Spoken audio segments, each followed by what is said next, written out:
mi chiedo come mai le associazioni di categoria, ancor più la mia associazione, l'ASCOM, la Confcommercio e tutte le associazioni di categoria, gli artigiani, non protestino in modo vivace. Io dico che dovrebbero vergognarsi, lo dico pubblicamente alle associazioni di categoria, dovete vergognarvi di questo silenzio. Il silenzio in questione è relativo alla lotteria degli scontrini, pensata dal governo e che dovrebbe partire a luglio. 3 le estrazioni ogni mese e una finale da €1.000.000 per quanti chiederanno all'esercente di partecipare. E qui un granello di sabbia come l'inserimento dei dati scatena la valanga. Esattamente il calcolo collegato al tempo che il lavoratore deve dedicare all'attenzione di attendere che il cliente gli consegni il codice fiscale, che si colleghi al portale, che inserisca i dati, con il rischio anche di sbagliare, quindi possa trattarsi anche di 20, 30, 50 secondi, un minuto.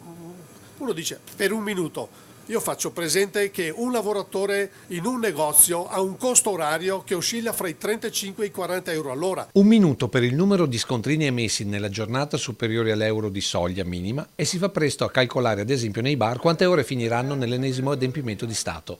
Ecco perché Cesare De Stefani non ci sta. Io non aderirò a questa iniziativa, io dirò ai miei clienti che se vogliono partecipare con il scontrino che emette il mio negozio alla lotteria, io non lo farò e quindi che vadano da un'altra parte. Se se ne andranno da un'altra parte a fare la spesa, per me calerà il lavoro e sarà la volta definitiva che chiudo il negozio, licenzio le 4 persone che lavorano con me, compresa mia moglie, mi licenzio anch'io e mi metto al reddito di cittadinanza. Non prima però di aver chiamato in causa così le associazioni di categoria. Perché non vi rendete conto che gradualmente che stanno chiudendo i negozi, poi il passaggio successivo è la vostra morte. Infine De Stefani ha anche un quesito sornione per chi ha inventato la lotteria degli scontrini. Il cliente che andrà all'osteria senza soste e che puntualmente riceve lo scontrino perché se lo fa da solo, poi come farà a partecipare alla lotteria visto che l'oste non c'è?